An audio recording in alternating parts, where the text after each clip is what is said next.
Today I'm going to show you how to implement sign-on bonuses for your new sales reps coming into your recruiting process without risking any cash. Let's go.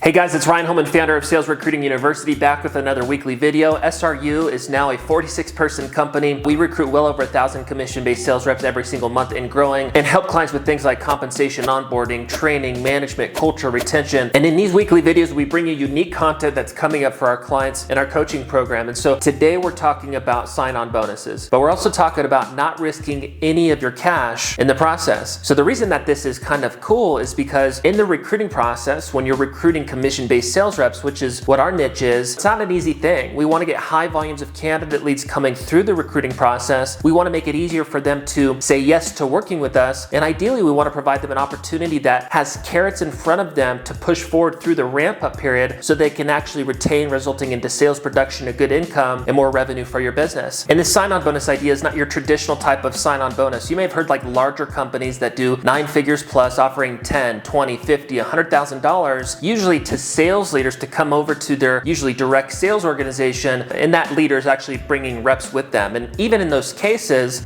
where companies have millions of dollars to do this kind of crazy stuff with, even in those cases, 75% of the time it doesn't work, and the company that invested that $10, $50, $100,000 into that leader ends up losing out. But the 25% of the time that it actually works, kind of like investing at sometimes, the money comes back and it makes sense in the long term, but most of us can't do that. The companies that we serve, 99% of them, they can't do that. They're small, sometimes medium-sized businesses, and they're looking to scale up their commission-based sales team and get the right people. And this is kind of a cool way to pitch a sign-on bonus, leverage it as a recruiting tool and a retention tool, and to just get to your goals more quickly. To back up a little bit, when we bring on new clients, we take them through an onboarding process, training. A lot of the times they're putting together their commission-based compensation plan, or maybe trying to improve what they already have without risking cash. And so we have actually 6 different types of comp plans. One of those we call delayed training pay. And one of our clients, Mark, a few months ago, took that, repackaged it in a actually sexier way and called it a sign-on bonus. And what delayed training pay is pretty much just saying, hey, here's the training pay for the 2 weeks, 30 days, 60 days, 90 days, whatever the real ramp-up period is. And you're providing bonuses monthly as reps actually go through the onboarding process. Now, if you have like an entry-level type of opportunity, like a phone appointment setting position, or you're selling a low-ticket product, or it's a canvassing door-to-door opportunity, and the learning curve is really just 2 weeks, then maybe this won't be as applicable to you, although this onboarding bonus idea or this sign-on bonus or this delayed training pay idea can be implemented into that as well. It doesn't matter if it's a 2-week ramp-up cycle, a 2-month ramp-up cycle, a 6-month ramp-up cycle, but in this example, Mark, our client, he took our delayed training pay idea, which is just providing bonuses typically monthly if a rep is on track for like succeeding in the position. He repackaged it. We did this within his advertisements and his screening and scheduling process. He implemented this into his pitch and he called it a sign-on bonus. And he was able to advertise and pitch a $5,000 sign-on bonus. And now that may seem like a lot of money, but the way that it's laid out, it actually protects him financially, but allows him to recruit higher quality people and retain more people through the ramp-up period. He has a longer sales cycle, a longer ramp-up period, and a field sales B2B opportunity where they sell deregulated energy, and it's about a 12-week or 90-day ramp-up period. And so what he's done is he's taken this $5,000 sign-on bonus and he said, hey, here's the 90-day track in our commission-based sales opportunity. If you're on track in month 1, we're going to give you a $500 bonus. If you're on track in month 2, we're going to give you a $1,000 bonus, and that's $1,500 total out of the $5,000. And if you're on track on month 3, coming out of your 90 days, that means you're 100% going to be here long term. You're killing it. At that time, you get the bigger bonus in terms of this $5,000 sign-on bonus, which is the rest of the $3,500. And so that's pretty much what he's done. Is he's called it a sign-on bonus, but he's made it kind of like delayed training pay, and he ensures reps are on track, hitting what they need to hit to ensure that he knows they're on track to succeed, and it makes sense to invest into them, and therefore he's willing to invest into them. Now, it doesn't have to be $5,000, it doesn't have to be $1,000, it could be whatever you want if you want to implement this. But the point is this sign-on bonus idea or this delayed training pay idea, sign-on bonus is a little sexier from an advertising and pitching perspective, is it allows you to have more retention success. And if a rep is actually ramping up and they're bringing in revenue and they're doing their job, you should be doing everything that you can to actually retain them. And if that means making a couple less extra bucks in your first 3 to 6 months, months with that new rep, especially in a commission-based sales environment, then maybe that is okay. Now for context, you don't have to do this to see success in building your sales team. I would say 50 to 75% of the clients that we serve, they don't have training pay, they don't have sign-on bonuses, they don't have ramp-up bonuses, they don't have the delayed training pay, and they still are successful in building their sales teams. They just maybe have a little bit more attrition. And so this sign-on bonus idea is really cool. It's creative. It allows you to recruit higher volumes of quality people and retain more people through that process, which is obviously a beneficial thing. So hopefully this made sense. Hopefully you found value today. If you have any questions, drop it in the comment box, click like, share, subscribe, and we'll look forward to next week's video. Thank you.